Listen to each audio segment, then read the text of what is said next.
In the shadows of the Lebanese border, Israeli troops are preparing for a two-front war they hope they won't have to fight. Moving Merkava battle tanks, armored personnel carriers, and scores of soldiers to makeshift encampments barely 2 miles from Lebanon. The fear that Israel could soon find itself at war simultaneously in the south, in Gaza, and in the north. 24-year-old Harrison Schwartz from Pennsylvania is in Israel's reserves. He flew back after the Hamas attack, now defending Israel's northern border. I get to base, I ran here with a carry-on bag with jeans, the shirt on my back, my uniform and socks and underwear. That's all I came here with. I'm proud. I'm really happy to be here. But unfortunately, it's not for the best of reasons. While Israel and Hamas battle near Gaza, the country's north has also been under daily attack. The militant group Hezbollah launching missiles, mortars, and armed drones from southern Lebanon, and Israel striking back with artillery shells and fighter jets.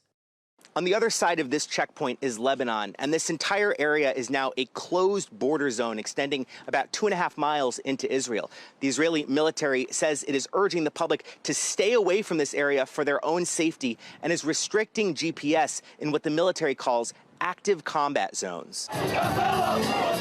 Backed by Iran, Hezbollah is a far mightier force than Hamas, with thousands of advanced missiles that could strike anywhere in Israel. So far, the fighting has stopped short of full-on war, mostly low-level tit-for-tat strikes. But Hezbollah is threatening to go all in, especially if Israel proceeds with a ground incursion into Gaza. That's the scenario the U.S. is scrambling to prevent. President Biden heading to Israel tomorrow to try to contain the crisis, and Secretary of State Antony Blinken crisscrossing the Middle East looking for diplomatic help. There's a determination in every country I went to make sure that this conflict doesn't spread. President Biden's been very clear about this. But there are worrying signs that the conflict could spiral. Iran's foreign minister threatening Israel on state TV with consequences for a ground war in Gaza, even saying preemptive action may be taken. Along the Lebanese border, dozens of Israeli towns have been evacuated, while in others, many Israelis are leaving voluntarily. Israel's northernmost town of Kiryat Shmona is normally bustling, now a ghost town. There's no one in the streets. Many of them have gone south to safety.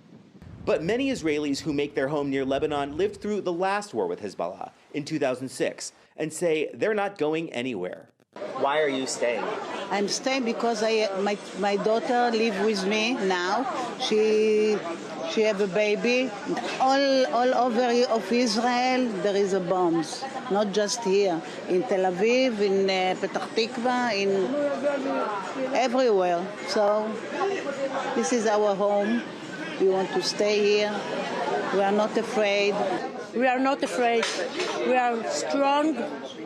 And we know what to do. So Josh Lederman joins us now live here in Tel Aviv. Josh, obviously the big news, that attack in Gaza of that hospital, up to 800 possibly dead.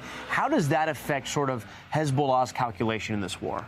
Well, Tom, this could significantly escalate the fighting between Hezbollah and Israel. Tonight, Hezbollah is calling for an unprecedented day of rage tomorrow against both Israel and President Biden's visit. So that means a couple things. Northern Israel, they're going to be on an even higher level of alert, and the White House will also be watching for signs of potential missile strikes that could affect President Biden's visit. The Iranian foreign minister tonight is tweeting about Israel in English. Time is over, and we're seeing protests erupt in Beirut, including outside the U.S. Embassy. All of this means that the chances of an Israel-Hezbollah war are now far higher now than they were just a few hours ago, Tom. All right, Josh Lederman, part of our reporting team here. Josh, you've been doing an amazing job, so thank you for that. Thanks for watching. Stay updated about breaking news and top stories on the NBC News app or follow us on social media.